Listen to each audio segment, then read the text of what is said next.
Romano De Zelino è stata ritrovata completamente bruciata a Castelfranco Veneto, l'auto che era stata rubata lo scorso novembre da un'abitazione di Romano. I soliti ignoti avevano agito indisturbati, riuscendo a impossessarsi anche delle chiavi della station wagon, aprire il cancello e scappare indisturbati. Il furto era stato denunciato al commissariato di polizia di Bassano.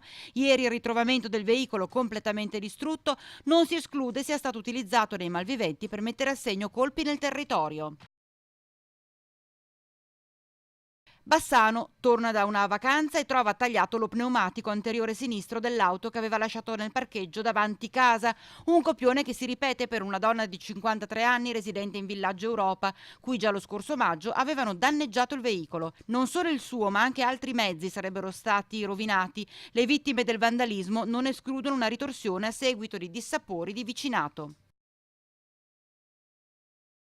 Solagna, eliminare gradualmente le vasche IMOF presenti nel territorio comunale e collegare alla rete di fognatura pubblica esistente i fabbricati attualmente sprovvisti del servizio.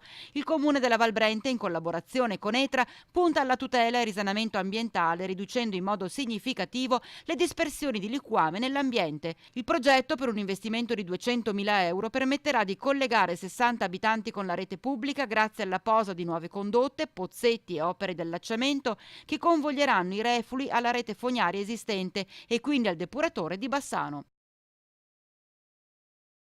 Bassano, bando impresa 2018, il Comune ha selezionato 4 attività destinatarie del contributo di 5.000 euro ciascuna assegnato dal Comune in conto capitale a fondo perduto.